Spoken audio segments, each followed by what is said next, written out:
महान दार्शनिक सुकरात यानी सोक्रेटिस। महान दार्शनिक सुकरात यानी सोक्रेटिस का जन्म ईस्वीसन पूर्व 469 में यूनान के एथेंस शहर में हुआ था। उनके पिता का नाम सोफानिस्कस, वो मूर्तिकार थे। माता फिनरिट दायण थी। उनकी पत्नी का नाम जेनिथिप थी। उनको 3 पुत्र थे। उनकी पत्नी उग्र स्वभाव वाली थी।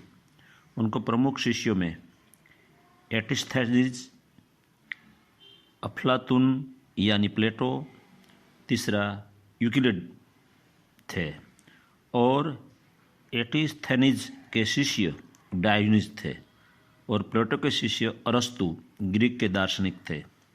आज से अंदाजित 2500 साल पूर्व एथेंस यूनान देश का स्वतंत्र शहर था।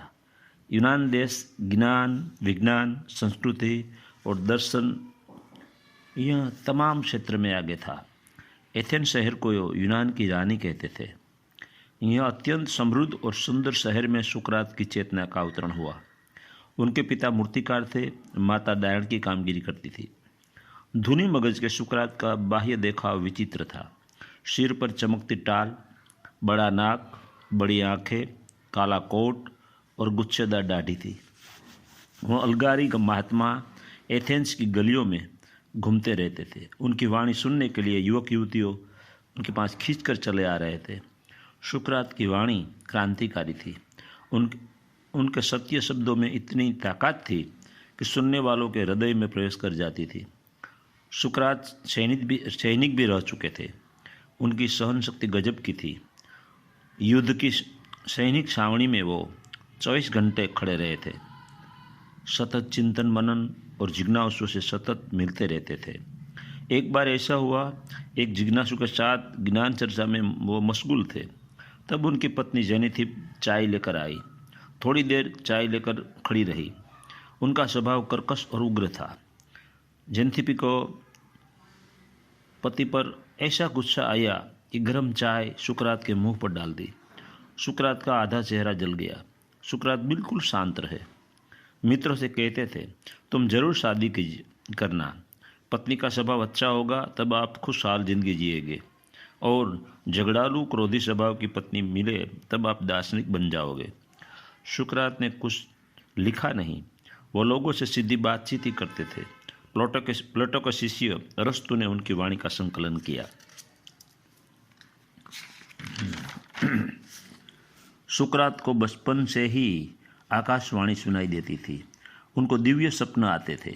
सुकरात की क्रांतिकारी वाणी पाखंडी, लुस्से राजनेता, ढोंगी धर्मगुरु और पोकड़ ज्ञानियों के खिलाफ उनकी विद्रोही वाणी ने उन सब का जीना हराम कर दिया था। आम जनता सुकरात के साथ थी। धर्म के ठेकेदार और राजकीय नेता उनसे बहुत नाराज थे। सुकरात पर गलत आरोप लगा के कोर्ट में केस किया था। गलत आरोप इस तरह उन पर लगाए गए थे। सुकरात एथेंस के देवी देवताओं की पूजा नहीं करते और खुद नए देवी देवता बना लिए हैं। दूसरा, वो एथेंस के युवक युवतियों को अपने प्रवचन से भ्रष्ट करते हैं। और सुकरात के कोर्ट में हाजिर कटहरे में खड़ा कर दिया गया। सुकरात ने जज के सामने अपना प्रवचन शुरू कर दिया। वकीलों की तो बोलती बंद हो गई। जज तो सुकरात के सामने देखने की हिम्मत भी नहीं रखता।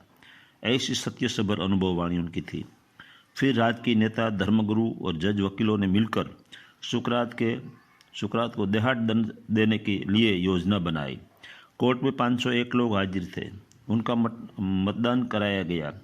220 मत सुकरात के पक्ष में और 281 मत उनके विरुद्ध में दिए गए और सुकरात को हिमलोक नाम का जहर देकर मृत्युदंड की सजा फरमाई। 1 मास सुकरात को जेल में रहना पड़ा। ईस्वीसन पूर्व 399 में 70 साल की आयु में सुकरात को जहर का कटोरा दिया गया। सुकरात ने हंसते हुए जहर पी लिया और शिष्यों से कहा, मैंने जीवन को तो देख लिया है, अब मृत्यु से मुलाकात करनी है। सुकरात देह त्याग करने से पहले एक भविष्यवाणी की, मेरे जाने के बाद अन्य तत्ववेता पैदा हो गए। वह मेरे मृत्युदंड का हिसाब आपसे करेंगे। सुकरात के मृत्यु के बाद उनके शिष्य ओट्स्थेनेज के प्रखर शिष्य डायोनिस हुए। वह नदी के पट में नग्न रहते थे।